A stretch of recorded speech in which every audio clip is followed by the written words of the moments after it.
وبركاته.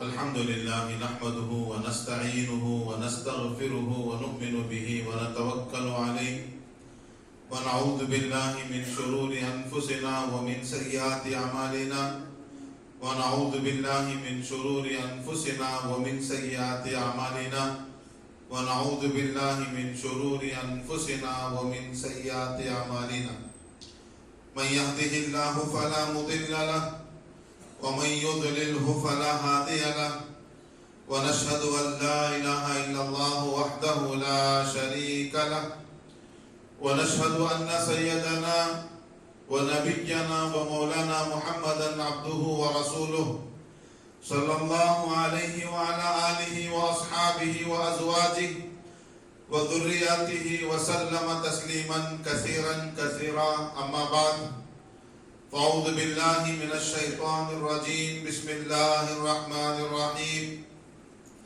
يا أيها الذين آمنوا استعينوا بالصبر والصلاة إن الله مع الصابرين وقال تعالى ولنبلونكم بشيء من الخوف والجوع ونقص من الأموال والأنفس والثمرات وبشر الصابرين الذين إذا أصابتهم مصيبة قالوا إنا لله وإنا إليه راجعون صدق الله العظيم.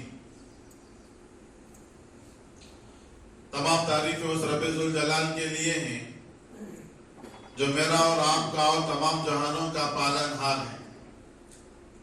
درود و سلام نازل ہو احمد مصطفیٰ محمد مجتبی سرور کونین تاجدار مدینہ محمد عربی جناب محمد رسول اللہ صلی اللہ علیہ وسلم پر. محترم سامعین کرام، بزرگان اعظام، نوجوانان اسلام اور میرے عزیز ساتھیوں، اللہ تبارک و تعالیٰ نے انسانوں کے لیے دنیا کو دارالامتحان بنایا ہے اور خصوصاً مسلمانوں کے لیے، ایمان والوں کے لیے یہ دنیا دارالامتحان ہے. اس دنیا میں مسلمانوں کو طرح طرح کی آزمائش اور مصیبتوں سے پرکھا جائے گا. اگر مسلمان دنیا کی ہر مصیبت اور مشقت کے موقع پر صبر سے کام لیتا ہے اور اللہ تبارک و تعالیٰ کی طرف سے دنیا اور آخرت میں آسمانی مدد کا وعدہ ہے، آنے والی مصیبت اور مشقت کے موقع پر انسان صبر کرے اور اللہ تبارک و تعالیٰ کے طرف رجوع ہو جائے تو اللہ تبارک و تعالیٰ کی وعدہ ہے کہ ہم دنیا اور آخرت میں اس کی مدد کریں گے. اور اللہ تبارک و تعالیٰ نے خصوصاً 5 چیزوں کا تذکرہ فرمایا کہ ہم انسانوں کو 5 چیزوں کے ذریعے سے آزمائیں گے. سورہ بقرہ میں اللہ تبارک و تعالیٰ نے فرمایا وَلَنَبْلُوَنَّكُمْ. جو لوگ عربی گرامر سے واقف ہیں وہ لوگ سمجھ سکتے ہیں اللہ نے یہاں پر تاکیدی ذکر فرمایا. لام یہ لام تاکید ہے. وَلَنَبْلُوَنَّكُمْ یہ نون کے اوپر جو تشدید ہے یہ بھی تاکید کے لیے آتا ہے. تو یہ جو جملہ ہے تاکید در تاکید، یعنی اللہ ضرور بھی ضرور وَلَنَبْلُوَنَّكُمْ ہم ضرور بھی ضرور تم کو آزمائیں گے بِشَيْءٍ بہت سارے چیزوں کے ذریعے سے. اس میں سب سے پہلے فرمایا من الخوف، خوف کے ذریعے سے، خوف و ہراس کے ذریعے سے. کبھی دشمن کا خوف، کبھی باطل کا خوف، کبھی حکومت کا خوف. تو ہم آئے دن دنیا کے اندر دیکھ رہے ہیں مسلمان ہر وقت خوف کے اندر مبتلا. تو اللہ نے فرمایا ہمارے طرف سے آزمائش، ہم خود کو آزمائیں گے خوف کے ذریعے سے. وَلَنَبْلُوَنَّكُمْ بِشَيْءٍ مِّنَ الْخَوْفِ. دوسرا فرمایا وَالْجُوعِ بھوک کے ذریعے سے، فقر و فاقے کے ذریعے سے. کہ انسانوں کے اوپر ایسے بھی حالات آئیں گے کھانے کو کھانا تک میسر نہیں ہوتا. اور آج ہم لوگ اپنی آنکھوں سے وہ منظر دیکھ رہے ہیں. وہ ممالک جہاں پر جنگ ہو رہی ہے, جہاں پر حالات خراب ہیں, وہ آئے اس زمانے کے اندر, ترقی یافتہ زمانے کے اندر بھی وہ بھوکے ہیں. اور بعض ہم نے وہ مناظر دیکھے جو حضرت صحابہ کے دور کے اندر تھا کہ بھوک کی اتنی شدت ہے لوگوں نے اپنے پیٹوں پر پتھر باندھ لی. والجوع, فقر و فاقے کے ذریعے سے, بھوک کے ذریعے سے ہم تم کو آزمائیں گے. اور تیسرا فرمایا وَنَقْصٍ مِّنَ الْأَمْوَالِ, اور اموال کے اندر, مالوں کے اندر کمی کر کے. دنیا کی آسائش, دنیا کی راحت, ان چیزوں میں کمی ہو جائے گی. مال کے اندر کمی, تجارت کے اندر کمی.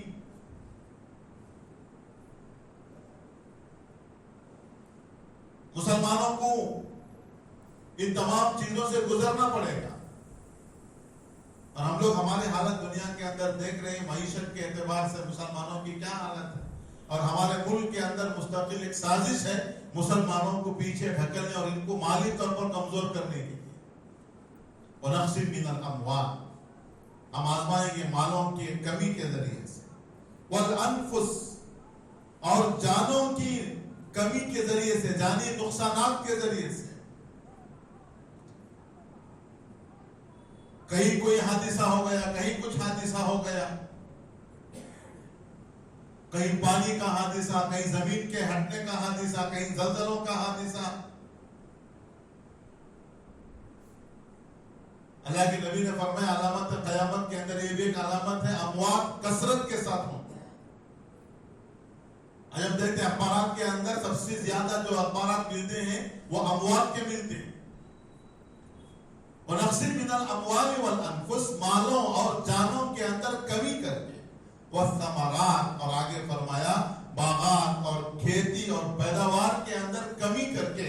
ان 5 چیزوں کا اللہ نے تذکرہ فرمایا وَلَنَبْلُوَنَّكُمْ, ان 5 چیزوں کے ذریعے سے ضرور بھی ضرور تم آزمائے جاؤ. ایسا ہم حالات دیکھیں گے تو مسلمان اور امت مسلمہ ان 5 چیزوں کو لے کر پریشان. اللہ تبارک و تعالیٰ کی طرف سے حالات ہیں, اللہ تبارک و تعالیٰ کی طرف سے آزمائش ہے. سوال یہ ہے کہ اگر اللہ کی طرف سے آزمائش ہے, ایک مصیبت ہے جو ہم اس کو مصیبت سمجھ رہے ہیں, اس مصیبت کے موقع پر ہمیں کرنا کیا چاہیے؟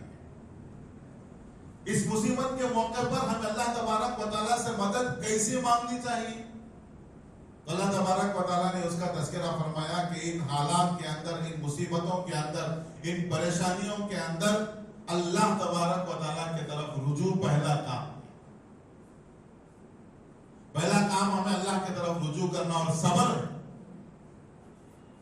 اللہ فرماتے یا ایھا الذین آمنوا, اے ایمان والو, یا ایھا الذین آمنوا استعینوا, اے ایمان والو اللہ تبارک و تعالیٰ سے مدد طلب کرو, خدا تعالیٰ سے مدد طلب کرو. ابھی مصیبتوں کے اندر اللہ تبارک و تعالیٰ سے مدد طلب کرنے کی کیا صورت ہے؟ سب سے پہلے فرمایا استعینوا بالصبر, پہلا کام ہے صبر کے ذریعے سے اللہ کے پاس مدد چاہو. واویلا نہیں کرنا ہے, شور نہیں مچانا ہے, خوف زدہ نہیں ہونا ہے, غم زدہ نہیں ہونا, نا امید نہیں ہونا. صبر کے دامن کو اپنے ہاتھ سے نہ چھوڑنے دینا.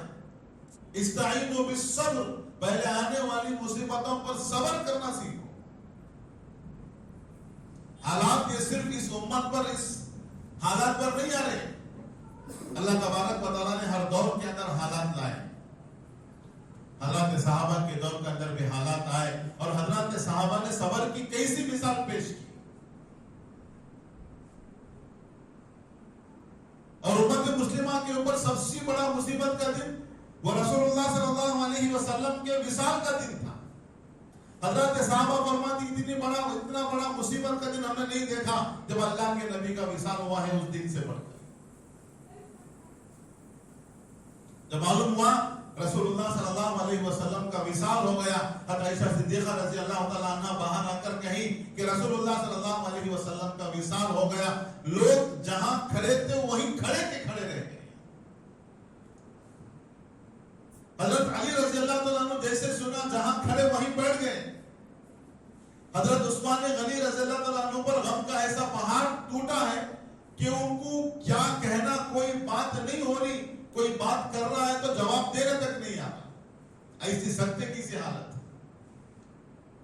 حضرت عمر فاروق رضی اللہ تعالیٰ عنہ تلوار لے کر کھڑے ہو گئے اور یوں فرمایا اگر کوئی کہتا ہے کہ اللہ کے رسول کا انتقال ہو گیا میں اس کی گردن جدا کر دوں گا.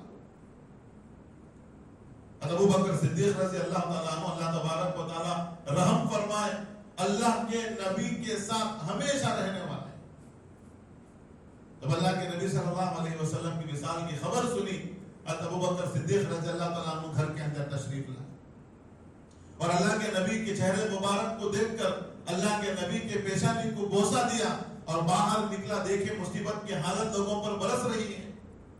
ہر ایک غم کے اندر مصیبت کے اندر مبتلا ہے. اس موقع پر امت کو سنبھالنے کی اللہ تبارک و تعالیٰ نے جو طاقت جو صلاحیت کی ضرورت تھی ابو بکر صدیق رضی اللہ تعالیٰ عنہ کو عطا فرمائی. کھڑے ہوئے اور کھڑے ہو کر اعلان کیا بیٹھ جاؤ. حضرت عمر فاروق تلوار لے کر کھڑے تھے اور یوں کہہ رہے جو کہے گا میں تلوار سے اس کی گردن اڑا دوں گا. ابو بکر صدیق رضی اللہ تعالیٰ عنہ کھڑے ہوئے اور قرآن کی آیت فرمائے، تلاوت فرمائے، وما محمد الا رسول قد خلت من قبلہ الرسل. محمد صلی اللہ علیہ وسلم تو اللہ کے رسول ہیں اور یہ پہلا رسول نہیں، جتنے بھی رسول پہلے آئے وہ اللہ کے پاس پہنچ چکے ہیں، ان کا بھی انتقال ہوا ہے. قد خلت من قبلہ الرسل. اور یوں فرمایا جو تم میں سے اللہ کے رسول کی عبادت کرتا ہے، محمد کی عبادت کرتا ہے، وہ اچھی طرح سن لے محمد کا انتقال ہو چکا ہے صلی اللہ علیہ وسلم. اور جو تم میں سے اللہ کی عبادت کرتا ہے، اللہ کو معبود سمجھتا ہے، وہ جان لے اللہ حی اور قیوم ہے، ہمیشہ زندہ رہنے والا ہے. قد خلت من قبلہ الرسل. ان سے پہلے بہت سارے نبی آئے اور رسول آئے چلے گئے. افئن مات او قتلتم علی اعقابکم. اگر اللہ کے رسول صلی اللہ علیہ وسلم انتقال کر جائیں یا جنگ میں شہید ہو جائیں تو تم کیا دین کو چھوڑ کر پیچھے لوٹ جاؤ گے؟ یہ قرآن کی آیت ہے. جب یہ آیتیں پڑھی گئی حضرت عمر فاروق کو ہوش آئی اور بیٹھ گئے. حضرت عمر فاروق فرماتے ہم کئی مرتبہ قرآن میں آیتیں سنا کرتے تھے، پڑھا کرتے تھے، لیکن اس وقت ابو بکر کے زبان سے سن کر ایسا محسوس ہو رہا ہے گویا کہ ابھی ابھی آسمان سے آیتیں نازل ہو رہی ہیں اور وہی نازل ہو رہی ہیں. حضرات صحابہ نے صبر کیا، مردوں نے، عورتوں نے، کتنے حالات ان کے اوپر آئے، مصیبتوں کا پہاڑ ان کے اوپر آیا. ایک عورت کا تذکرہ صحابیات میں سے، بچہ بیمار ہے، انتقال ہو گیا، شوہر باہر گئے ہوئے، شوہر رات میں آئے، بچے کو نہلا کر دھلا کر بستر پر آرام کے لیے لٹا دیے سونے کے لیے، انتقال کر گیا. شام میں شوہر آ کر بیوی سے بچے کی حالت پوچھی تو بیوی یہ سوچ کر کہ شوہر دن بھر کام کاج سے باہر رہے، اب آتے ہی یہ خبر سنائیں گے رنج و غم سے، پھر رات بھر سو نہیں پائیں گے، تو کہا کہ اب وفاقہ ہے، اب آرام ہے. انتقال کے بعد آرام ہی آرام. اب بچے کو بہت آرام. وہ صحابی اطمینان سے کھانا کھا کر سو گئے اور فجر کی اذان سن کر گھر سے نکلنے لگے تو وہ بیوی نے کہا ایک بات آپ سے پوچھنا یہ ہے، اگر کوئی چیز ہمارے پاس امانت رکھے اور واپس اپنی امانت لینے کے لیے آئے تو کیا ہمیں وہ امانت دینا چاہیے کہ نہیں دینا چاہیے؟ شوہر نے کہا بھائی ان کی امانت ہے، ان کو تو دینا ہی چاہیے، لوٹانا چاہیے. فرمایا جو امانت اللہ نے لڑکے کی صورت میں ہمیں دیا تھا اللہ نے اپنے پاس لے لیا. یہ واقعہ اللہ کے نبی صلی اللہ علیہ وسلم کے سامنے سے صبح میں سنایا گیا. اللہ کے نبی نے تعریف کی، یوں فرمایا آج کی رات جو آپ کی گزری ہے اللہ اس میں برکت نصیب فرمائے. تو سب سے پہلی چیز ہمیں اللہ نے تعلیم دی ہے آنے والی مصیبتوں کا ہم استقبال اور اللہ تبارک و تعالیٰ سے مدد مانگنے کا طریقہ یہ ہے استعینوا بالصبر، صبر کے ساتھ اللہ کی مدد طلب کریں۔ اور دوسرا استعینوا بالصلاۃ، ایک صبر اور دوسرا نماز کے ذریعے سے اللہ کی کیا کرو، مدد کو طلب کرو۔ اور صلاۃ نماز سے مراد یہاں پر اللہ کی طرف رجوع، اللہ کی طرف متوجہ، اس لیے کہ نماز کے اندر انسان کہاں متوجہ ہوتا ہے؟ اللہ کی طرف، اس کا جسم بھی اللہ کی طرف متوجہ ہو اور اس کی روح بھی اللہ کی طرف متوجہ ہو، پوری عاجزی و انکساری کے ساتھ اللہ کے سامنے کھڑا رہے۔ اور انسان نماز جیسی ایسی عبادت ہے کہ جتنی عاجزی و انکساری انسان نماز کے ذریعے اللہ کے سامنے ادا کر سکتا ہے اور کسی دوسری عبادت کے اندر نہیں کر سکتا، دوسری عبادت میں ادا نہیں ہو سکتی۔ اسی لیے اللہ نے فرمایا مدد چاہو صبر کے ذریعے سے اور نماز کا تذکرہ، کیونکہ نماز میں اللہ سے رجوع ہے، جسم کے اعتبار سے بھی اور روحانیت کے اعتبار سے بھی۔ اگر نماز میں آدمی قبلے کی طرف ہاتھ باندھ لے اور اس کا سینہ اگر قبلے سے ہٹ گیا تو مسئلہ آپ پوچھئے،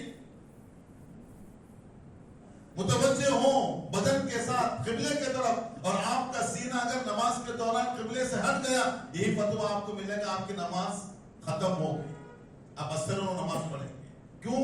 توجہ آپ کی ہٹ گئی۔ تو یہاں پر استعینوا بالصلاۃ، نماز کے ذریعے سے اللہ کی مدد طلب کرو، اللہ کی طرف رجوع ہونا ہے، اللہ کی طرف متوجہ ہونا ہے، اللہ کے احکامات کو اپنی زندگی کے اندر پیدا کرنا ہے، اس کے ذریعے سے اللہ کی مدد ہمیں ملتی ہے۔ تو ان مصیبتوں کے موقع پر دو چیزیں یاد رکھیں، ایک صبر اللہ کے سامنے اور دوسرا نماز کے ذریعے سے اللہ کی مدد کو، اللہ کی نصرت کو حاصل کرنا۔ یا ایھا الذین آمنوا استعینوا بالصبر والصلاۃ ان اللہ مع الصابرین، اور اللہ تبارک و تعالیٰ کن کے ساتھ ہیں؟ صبر کرنے والوں کے ساتھ اللہ تبارک و تعالیٰ۔ یہ حالات، پریشانیاں انسانوں کے اوپر اسی لیے اللہ لاتے ہیں تاکہ ان پریشانیوں کے ذریعے سے انسان اللہ کی طرف رجوع ہو جائے، اللہ کی طرف متوجہ ہو جائے۔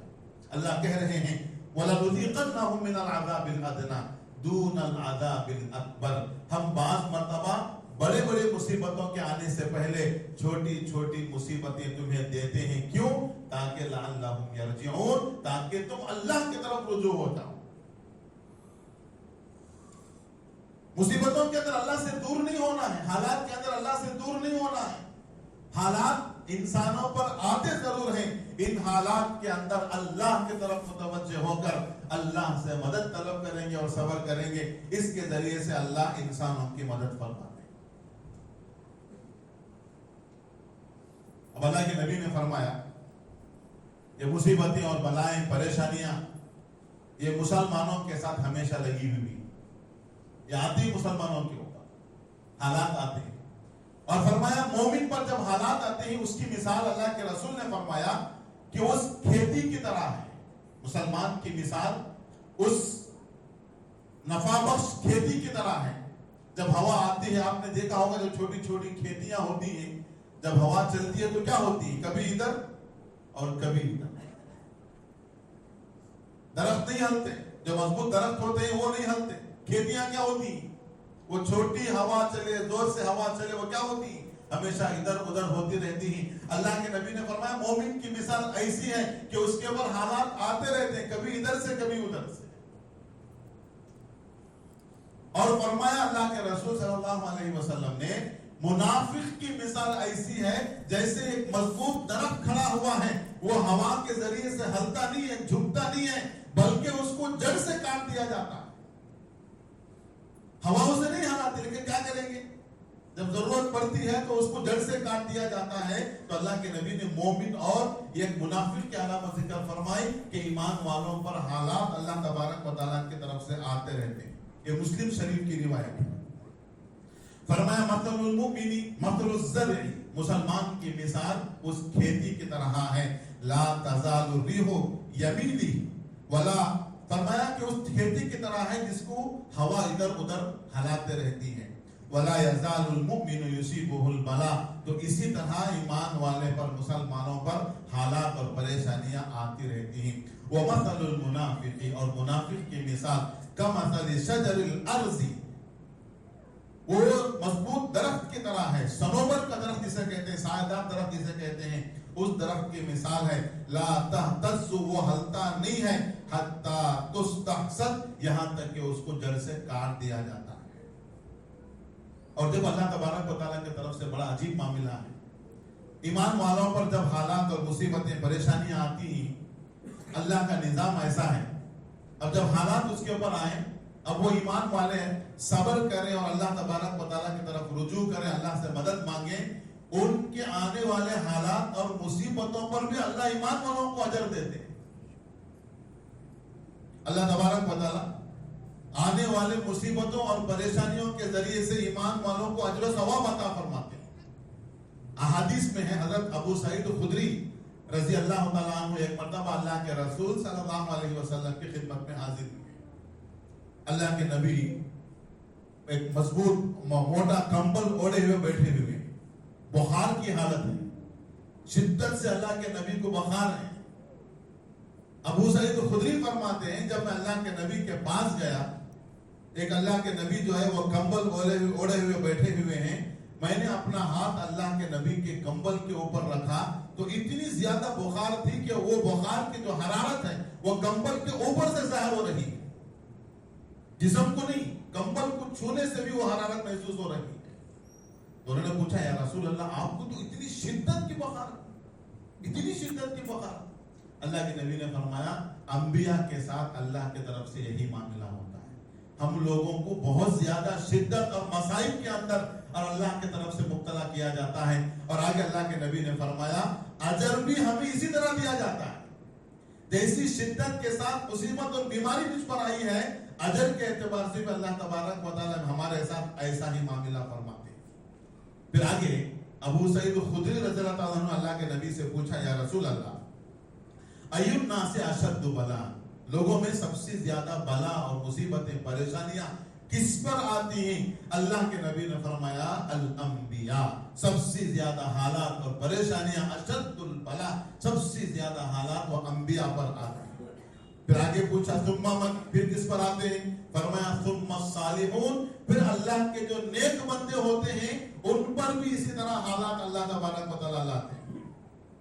پھر آگے اللہ کے نبی نے بڑا عجیب جملہ فرمایا، یہاں تک کہ بعض اللہ کے نیک بندے، بعض اللہ کے نیک بندے ایسے ہوتے ہیں ان کے اوپر حالات اور پریشانیاں اتنی کثرت سے آتے ہیں، ان کے پاس ان کا ایک جوڑا کپڑے کے علاوہ کچھ نہیں ہوتا، نہ کھانے کا سامان نہ پہننے کا سامان، ایک جوڑا کپڑے کے علاوہ ان پر کچھ نہیں ہوتا. اس طرح کے حالات سختی کے ان کے اوپر آتے ہیں. پھر آگے اللہ کے رسول نے اسی حدیث کے اندر فرمایا کل قیامت کے دن جن لوگوں پر حالات اور پریشانیاں آئے، پہننے کے لیے کپڑا نہیں، کھانے کے لیے کھانا نہیں، اللہ کے طرف سے مصیبتوں کے اندر مبتلا ہے، کل قیامت کے دن اللہ تبارک و تعالیٰ جب ان کو اجر دے گا، اس کا ثواب دے گا، تو یہ لوگ اتنے خوش ہوں گے جتنے آج دنیا کے اندر لوگ دنیا کی نعمتوں کو حاصل کر کے خوش ہوتے ہیں. اچھا کپڑا آج مل گیا، اچھا کھانا آج مل گیا، اچھا رہائش آج مل گئی، جیسے آج ہم خوش ہوتے ہیں دنیا کے اندر دنیا کی نعمتوں کو دیکھ کر، کل وہ اللہ والے مصیبت زدہ لوگ اللہ کے اس اجر و ثواب کو دیکھ کر اتنے ہی خوش ہوں گے. لہذا حالات اور مصیبتیں وہ مسلمانوں پر اور نیک لوگوں پر وہ آتے رہتے ہیں. لیکن یاد رکھیں اللہ کے نبی صلی اللہ علیہ وسلم نے فرمایا جب بھی ان کے اوپر حالات آتے ہیں اللہ ان کی مصیبتوں پر ان کو اجر عطا فرماتا ہے.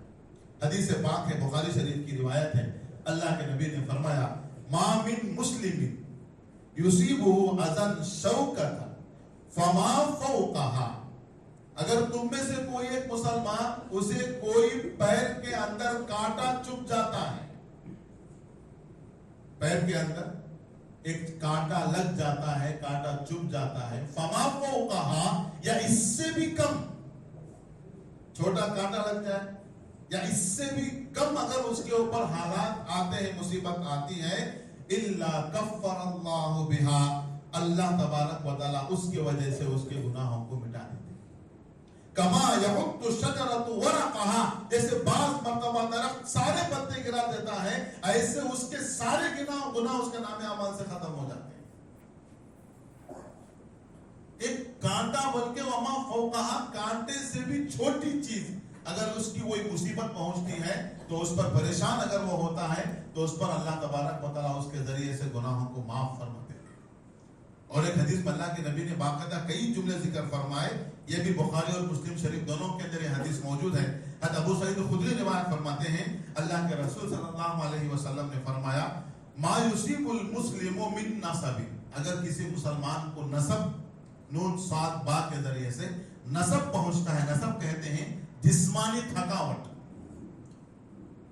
کام کر کے محنت کر کے کوشش کر کے کھیتی باڑی کے اندر حلال کمائی حاصل کرنے کے لیے محنت کرتا ہے اور اس کے ذریعے سے شام کو جسم کے اندر تھکاوٹ محسوس کرتا ہے، اگر اس کو جسم میں تھکاوٹ بھی پہنچے ولا وصب، اور وصب کہتے ہیں بدن میں کوئی درد ہو، سر میں درد ہو، پنڈلی میں درد ہو، گھٹنے میں درد ہو، کہیں بھی بدن کے اندر درد پہنچتا ہے، ایک پورے جسم کی تھکاوٹ ہے یا جسم کے کسی بھی عضو کے اندر اسے درد ہوتا ہے، ولا ہم، اور اسی طرح ذہنی فکر اور الجھن اس کو پہنچتی ہے، اور آگے فرمایا ولا حزن، اور اسی طرح دماغی رنج اور خطرہ اس کو، غم اس کو پہنچتا ہے، ولا اذن، اور اسی طرح کسی کے طرف سے اس کو کوئی مصیبت پہنچتی ہے یا کوئی اس کو ستا رہا ہے، ولا غم، ولا غم، اور اسی طرح کوئی چھوٹا سا غم.